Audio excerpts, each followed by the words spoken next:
What's up, everybody? It's your guy Z Fly. That's right, the guy with the gold mic. Y'all know how it is. I'm right here, hot in the mix again, and this time I'm at a new expo. That's right, the Barbercon. The Barbercon. That's right, I said it. We are here, right here in Queens, at the Knockdown Center. It's so many barbers that is among me right now. You know, who would have ever thought that the barber world would be as big as it is? But it definitely is. And on the side of me, I have one of the educators of the company Gibbs, which is guys into beard stuff. Okay, hi, Mr. Chuck. How you doing? Doing well, and yourself? I'm doing really well. So now, Chuck, this is my first time at a Barbercon. So like my mind is blown right now. So just tell us, like, what is Barbercon all about? So Barbercon is basically all about a bunch of brands, a bunch of barbers, a bunch of stylists in this where we all kind of mesh together as one. We bring our products out, we show new things, we showcase our talent on stages, we kind of showcase our talent at booths, just kind of let people know exactly what it is that we're doing, and then it's kind of like that global love in that industry. So this is how that kind of started. It started out as a party maybe about like 5 years ago, where they were celebrating actually our beard brand, because we had 3 beard oils, and it turned into this thing where it was kind of interesting. So the next year they brought it into like, let's bring in more barbers, let's bring in more stylists. Right. So it turned into like more, like I said, like a global event for us barbers and stylists. We got barbers here from Australia, barbers here from London, barbers from Chicago, New York, Texas, they're everywhere. So it's just like one of those global things where we all kind of come together and mesh. You know, now listen, I'm telling you, just walking around, I already have a new respect for my barber today, you know, after today. So now tell us about Gibbs. So like, what is it that you all promote, and what do you offer? So Gibbs is pretty much it started out as a beard product. It's not just a beard product. So what happens is we vitalize what's going on with the skin first. So we created a beard oil that starts out with all natural ingredients. So you already know, from the face, when hair grows, you got to break through the skin first. So the healthier the skin is first, the more healthier the beard will grow. So we started out with 3 beard oils, and then shortly after we started coming up with more products to do the same for hair. Right. Now, you know, us guys, you know what I'm saying, guys can be the most difficult, you know, customers to sell things to. Do you like whenever you started out, did you find it hard to like sell, you know, beard products to guys? Well, the problem that I won't say guys are hard to sell to. What I'll say is guys are misinformed and uneducated. So as a barber, that's our job, is to let our clients know what it is that we notice that's going on with their hair and skin, and then provide them with a solution. So typically most guys do what? They utilize whatever their parent had in the bathroom. Most of us grew up in single family, you know, single mom households where we didn't have a father. So whatever mom was using is what we use. So we have to break that cycle as a barber, letting your clients know, what are you using? Okay, you're not using the proper stuff. Let me start getting you what you need that's going to help promote healthy growth, and at the same time keep your skin from shaving, keep your skin from chapping, control the dandruff. So we have to educate as well as just being a barber. I love education. I'm all about education. Now let everybody know, where is Gibbs, the company, from? Out of. So Gibbs started in Colorado. Okay. The owner of Gibbs is actually born, bred, and misled right here in New York. So, but it is a brand that started in Colorado. Okay. Sounds good. Let everybody know where they can find you, you know, how they can get involved and all that good stuff. So I'm here on behalf of Gibbs Grooming, which you can find at gibbsgrooming.com. You can also go to Gibbs Grooming, Gibbs Grooming at Instagram. Me, myself, I'm Charles. I go as who's_you are barber, and I'm from Chicago. All right, everybody, guys into beard stuff. I have no beard, so I feel left out right now, but definitely keep it locked. Don't have to have a beard. We still got products for you.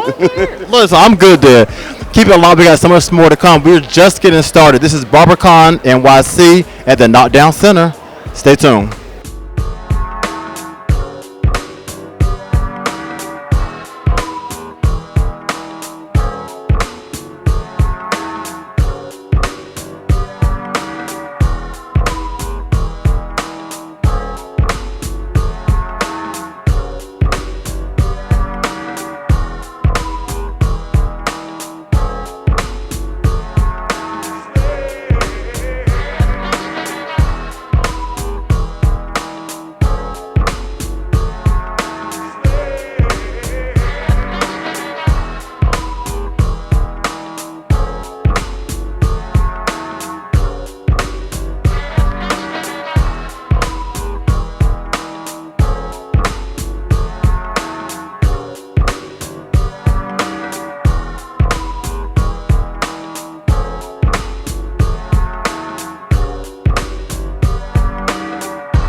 What's up, everybody? Let me tell you something. I am sold on Barbercon NYC. They never have to, convince me.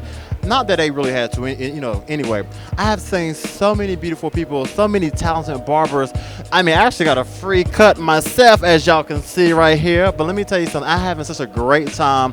Just so much talent in one building is cray. But listen, whenever you have a great event, great, opportunities, you always gotta, lead with something that's of value, right? That's why I have Mr. Eyeliner beside me. Thank you, sir. You're very welcome, Mr. Anti-Bullying himself. How are you doing, Mr. Eyeliner? I'm doing very good. I just came off an amazing panel, the first ever of its kind, where I discussed anti-bullying with two amazing people, amazing hairstylists, and then another upcoming amazing hairstylist. And this industry alone, Barbercon, is probably the best, coolest thing that ever happened to barbers themselves. I think it's only been 5 years, and Barbercon has allowed so much opportunity to international artists, barbers from around the world, people to collaborate, meet for the first time, support each other for the first time, allow them to be awesome together on platforms that you don't get everywhere. And I thank them for this opportunity, and I thank you, Mr. Real and Hot and Fresh, to coming on down here. No problem. Now, you know what? It's very specific because you have an anti-bullying. We talk about people bullying. A lot of times whenever people think of a barber world, they think of a lot of barbers together, in a barber shop, doing the men gossip, So what? Any challenges? Yeah, I'm gonna tell you this. Can I tell you this? Every community has that where they think, oh, we're so happy, and there's none of this. No, that's because everybody believes it's unity. Barbers are so much. No. Any industry you have, a coach you have, people want the other person to fail. It's always somebody in that industry, somebody. But the barber community, it's kind of like what happens behind the scenes that they don't talk about, and we need to talk about how some LGBTQ members in the barber industry don't feel accepted when they get into a barbershop and want to get a career in them. A lot of women who've walked into barbershops as a barber have not been accepted by people, men who want another man to buzz them. I don't want a woman to buzz me. What's the difference? And I've seen that. In this show, I've seen people like, oh, who does he think he is? Or who does she think she is? Well, what are they about? Why are they at this show? They're not that good. I know people are not going to admit it, but I have ears and I have eyes. When I go to everywhere, I listen, and I've seen bullying here. And I've spoken to many people who've seen the same thing. And this is not belonging in a place like Barbercon. Barbercon is a place of hope, passion, success, love, and growth.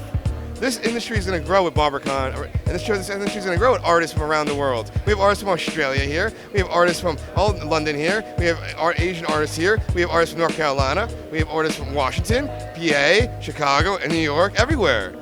So when we have such unity, why do we come at each other like we're all in high school and you're the nerds, we're like the popular kids, these are the sci-fi geeks, and these are the gay guys? No, all these words are wrong to say. You're a human. End of story. Blue or red, you're you, I'm me. You're not better than me, I'm not better than you. We're all the same. You might be a great barber, and that person might be a great barber, but just because he confines himself as a stylist, you don't call him a barber? No. Why can't he be like multitasking barber, stylist, war hero, whatever he wants to be, I'm just saying we need to be together, because when you have a barbershop or a salon, it's somebody's home. Think of yourselves as bartenders. Where do we go when we want to have a drink? To the bartender, the same one, we tip the same one. We always want that same bartender. And well, in the barbering industry or the makeup industry, any industry you're in, you go to their place of business, you want to get the same artist constantly because they do such great work and they treat you like family. Now you have one bad apple in your shop. That positive, you hear them talking trash about other people, other barbers. That's a disease and a cancer. I don't care how good they are at their job. That attitude needs to get out. And as bad it might be, you have to say goodbye to them or they're gonna vanish your success. Very true, very true. Oh my gosh. So now, with your awareness, actually comes a product. So tell us a little bit real quick about your eyeliner. Absolutely. Well, our eyeliner is always called Mr. Eyeliner. It comes in 30 fun colors. It has a built-in sharpener. But our eyeliners are not just eyeliners. It was built around the aspect of stop all bullying, eyeliner for all individuals. Anybody should be able to have the expression to wear an eyeliner. These are made for anybody of any creed, sex, orientation. You're blue, red, purple. I want aliens to be rocking our eyeliners. When they come beam down, wear eyeliners too. Okay. Be eyeliner people if you are. If you're not, cool. Just support the anti-bullying message, whoever you are, because you're going to face it one day, and you need to step up to people that think downly on people who are just different than you. Very true. Very true. Men's mighty line machines digging in the ground. Men's mighty line machines, the brave.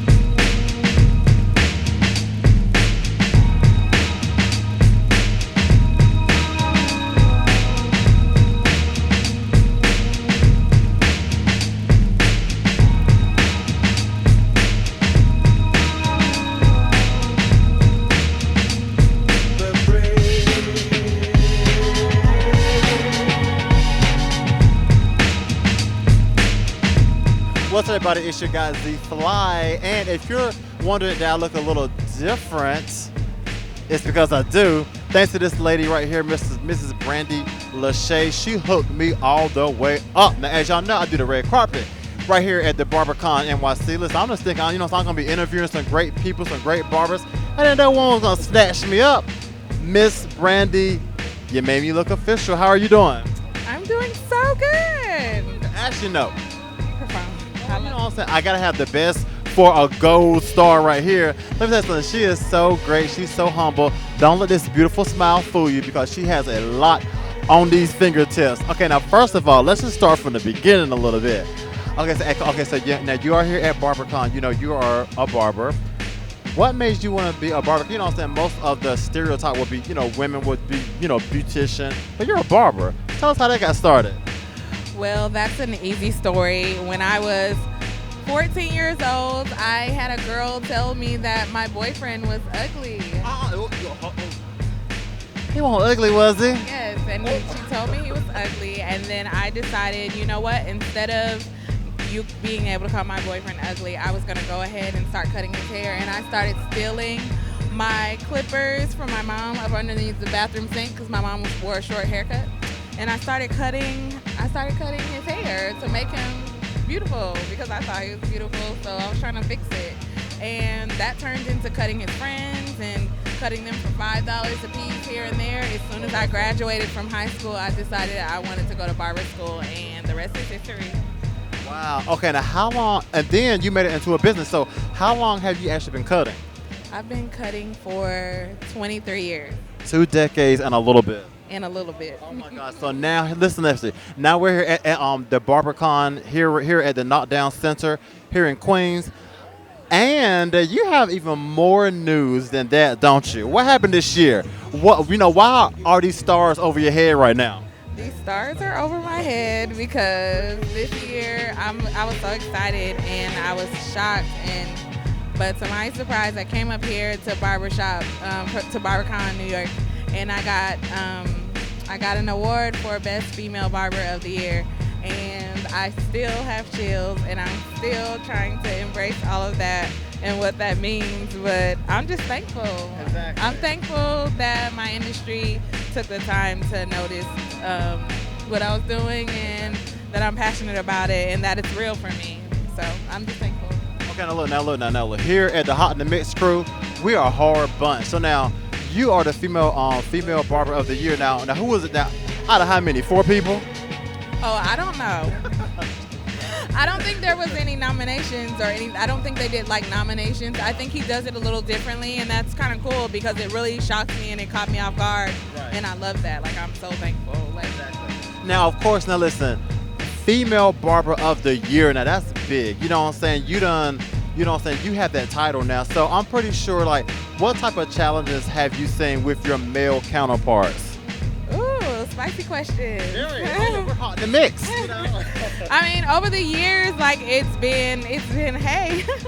Over the years, it's been one thing, I've had to learn, I have to watch my body language in the chair. I have to watch my eye contact in a chair. It's different when you're dealing with males and then you come in, pheromones get to flying all around and, you're really just there to groom and to give a professional service. And some people can be there for that, and then some people, you know, they have their own agendas. What I've learned is if you keep it professional at all times, you have no reason for anyone to cross you that way or ask any question outside of who is she and what is she here for. And she has come to conquer, and she has come to win, and she has come to give excellent service and professional service, and it's always that and nothing more.